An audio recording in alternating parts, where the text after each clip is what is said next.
É comum se dizer na política que o presidente eleito ele pode fazer o que ele quiser nos primeiros 6 meses, né? Então, ele está respaldado pelo voto, naturalmente, e ainda está em lua de mel com o Congresso. Então, se o senhor for eleito, o que o senhor pretende fazer de mais drástico que causaria uma mudança significativa se o senhor fosse eleito nesses primeiros 6 meses? Nos primeiros 6 meses, eu provocaria, na primeira semana, provocaria o Congresso a fazer uma reforma do STF, uma reforma profunda, com devidos respeitos.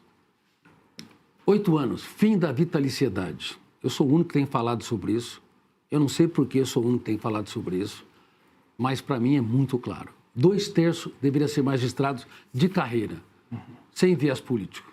Quem foi filiado em política nos últimos 5 anos não poderia ser, não poderia participar dessa eleição. 2 ou 3 do Ministério Público e um advogado. Quem escolhe não mais o presidente. Quem vai escolher são as classes.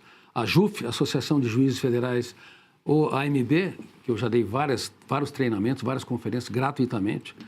A AMB, Associação de Magistrados do Brasil, o Ministério Público e também a OAB. Assim, nós vamos criar um clima onde os poderes não estão desequilibrados, entendeu?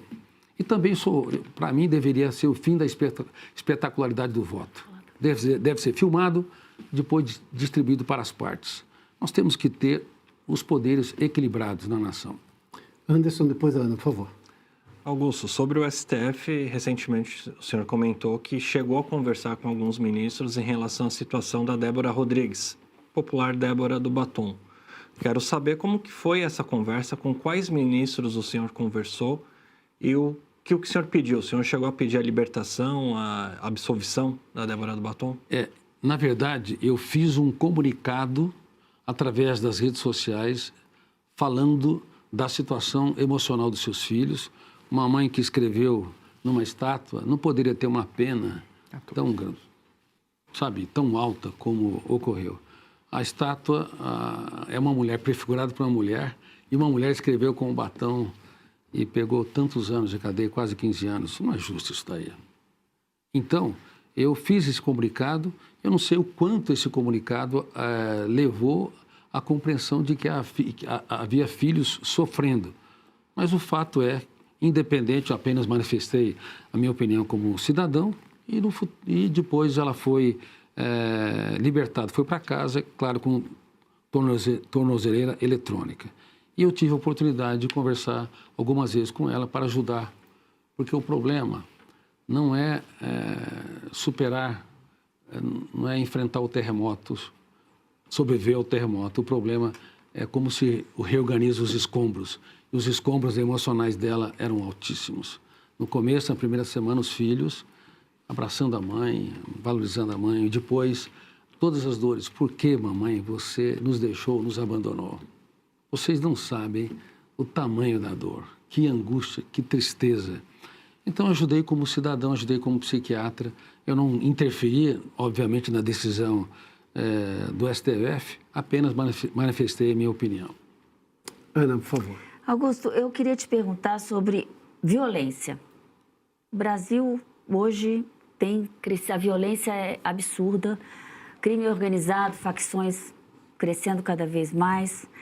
Qual é a sua plataforma para a segurança do nosso país? A violência contra a mulher, então, eu como lido com mulheres também, então eu queria saber de você qual é a plataforma para a segurança do nosso país que está realmente a Deus dará. Minha querida Ana Cláudia, você acabou de estressar um psiquiatra. É uma pauta espinhosa. Sim. Mas a gente tem que perguntar. Claro, é um prazer responder. Eu já dei também vários treinamentos para a Polícia Federal. Nunca contei isso, entendeu? Tenho falado sobre isso ultimamente, gratuitamente, tá? E depois até posso contar alguns dos treinamentos que eu fiz, porque eles precisam de gestão da emoção. Você não tem ideia o tanto que os policiais e os policiais federais acabam se estressando e precisando até de recursos, de tranquilizantes para sobreviver ao estado de ansiedade, de apreensão, de alerta que eles vivem. A gente acha que são pessoas intocáveis, como os juízes, né? Os juízes também sofrem uma pressão que vocês não imaginam. O índice de ansiedade é altíssimo na classe, e é uma classe solitária. Toda vez que você vive solitariamente, você não comunica a sua dor, então essa dor que não comunicada, ela se torna um monstro e ela precisa ser mitigada. Bom, em relação à segurança, o Estado desorganizado é tão cruel como o crime organizado. E o Estado está desorganizado. E as polícias federais, as polícias militares e também civis precisam se unir, precisam ser treinadas em conjuntos, precisam de inteligência artificial para que elas possam dar respostas rápidas, respostas inteligentes e eficazes no combate à criminalidade.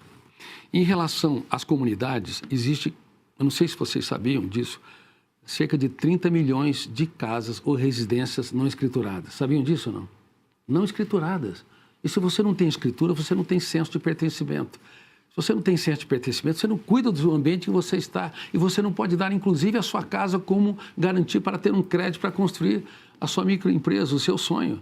E nós precisaríamos também, para organizar o Estado, ter essa escrituração para dar o senso de pertencimento para que as pessoas possam executar os seus sonhos.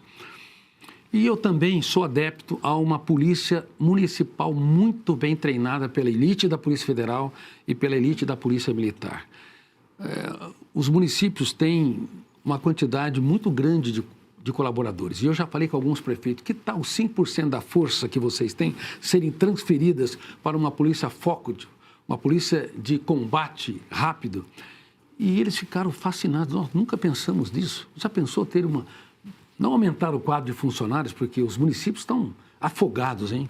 É impressionante, precisa resolver esse pacto nacional, porque os municípios só recebem 10% da receita, 25% fica com os estados e o resto com o governo federal. Mas se fosse trabalhado uma polícia foco e que conhece os bairros, conhece as pessoas, nós teríamos então 4 forças policiais que poderiam mudar de maneira significativa a criminalidade do Brasil. Deixa eu continuar nesse assunto da violência. Perguntas rápidas aqui sobre assuntos que estão sendo debatidos nesse momento. O senhor concorda com a classificação que o governo americano deu e o senhor faria o mesmo se o presidente fosse em relação ao Comando Vermelho e ao PCC como organizações terroristas? Deixa eu te dizer, eu conversei com vários juristas, inclusive com líderes da Polícia Federal. Está tipificado o que é um terrorista. Ele tem que ter assassinato, o crime organizado como facção terrorista, tem que ter assassínio de opositores, extremismo religioso e ideológico, e tem que causar um ambiente onde você derruba o Estado, ou então tem uma política de derrubar o Estado. Alguns acham que sim, que tipifica terrorismo, outros acham que não.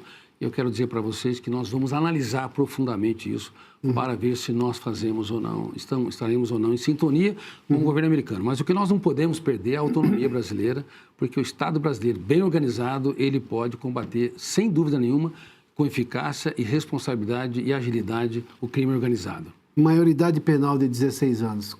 Maioridade penal de 16 anos. Olha, essa é uma grande tese, porque os jovens, eles já vão para as antigas FEBEMs ou Fundação Casa hoje. O Brasil muda os nomes, mas a situação sempre é a mesma, né? Nós precisaríamos estudar essa pauta. Eu, particularmente, creio que se nós tivermos uma educação técnica, abraçarmos a sociedade brasileira, em destaque esses jovens e darmos condições para que eles realizem os seus sonhos, essa discussão não estaria em pauta. Mas como psiquiatra, doutor, um jovem que comete um crime, a partir de que idade ele pode realmente ser imputável? Com 16 anos, ele já tem consciência do que está cometendo, até porque o nível de interação e de conhecimento nas redes sociais, nós não temos mais jovens ingênuos. Mas nós não podemos também falar que esse jovem, ele é responsável, né? Bandido bom é bandido morto. Essa tese é uma tese até irresponsável do ponto de vista psiquiátrico e sociológico. Nós temos que abraçar esses jovens, sim, punir com severidade, mas nós não podemos atuar de maneira cruel com a nossa juventude. Ele tem consciência, sim. É possível que ele seja penalizado como um adulto a partir de 16 anos? Sim, é possível. Mas existem outras causas que nós podemos atuar para que esses jovens possam ser autônomos, líderes de si mesmos, e não venham ser cooptados pelo crime. Augusto, mas isso inclui também homicidas? Não, olha, quando você tem um crime hediondo, os jovens teriam que ser responsáveis. Mas eu vou dizer uma coisa muito séria. Cada 10 criminosos, quando eles saem, 7 voltam ao crime no Brasil. Nos Estados Unidos, 6,8. Cada 100, 68 voltam. A sociedade paga 2 vezes. Nós temos uma sociedade que, de qualquer maneira, quer punir. Mas não entendemos que se nós punirmos, e tem que punir com severidade, mas se nós não darmos condições para a reabilitação, a reinserção e até mesmo a construção de uma profissão para que ele possa, de fato, após pagar a pena, a dívida da sociedade, para que ele possa reconstruir a sua história, nós pagamos 2 vezes e somos injustos em relação à história da sociedade brasileira. Incluindo o homicida. O papel, segundo o senhor, o papel da justiça nesse caso é reinserir um possível homicida na sociedade? Ele entra nesse processo também? Ele entra, ele paga a dívida, tá? Ele paga todos os anos em que foi condenado. No Brasil tem atenuante. Você compra 1/5 da pena e depois você acaba saindo. E muitos criminosos, muitos assassinos saem com 5 ou 6 anos, entendeu? De cumprimento da pena. Mas sai e volta ao crime, porque as prisões se tornaram escolas do crime. Nós temos que transformar em escola de formação técnica. Nós temos que perceber, bom, ele vai voltar, ele se torna um criminoso especialista e volta ao crime. E a sociedade paga 2 vezes. Então, nós temos que fazer o quê? Sim, tem que punir, sem dúvida. Mas nós temos que trabalhar essas pessoas que cometem crimes para que elas tenham uma possibilidade real e concreta para ter profissões e uma dignidade após ter pagado a sua dívida social. E não se fala sobre isso, hein? No Brasil não se fala sobre as situações das prisões. E no mundo todo, na minha opinião, há um déficit enorme porque a sociedade tem de ser inteligente, tem de trabalhar na mente desses criminosos, até para que eles possam ter consciência do seu crime. Na minha opinião, não apenas ensino técnico, deveria ter até uma espiritualidade intensa lá, tá? Independente da religião, para que eles possam ter consciência de que eles machucaram, feriram e lesaram emocionalmente e fisicamente muitos. E essa consciência é muito importante, porque se não tem consciência, você anula a sua memória e você vive uma psicopatia, não, machuca, fere e não sente a dor dos outros. Então, espera um pouquinho, por que fica preso? É só para prender por prender? Você tem que prender com inteligência, tem que prender com severidade, mas também com humanidade, para que ele tenha a possibilidade de voltar melhor e não voltar pior. Mas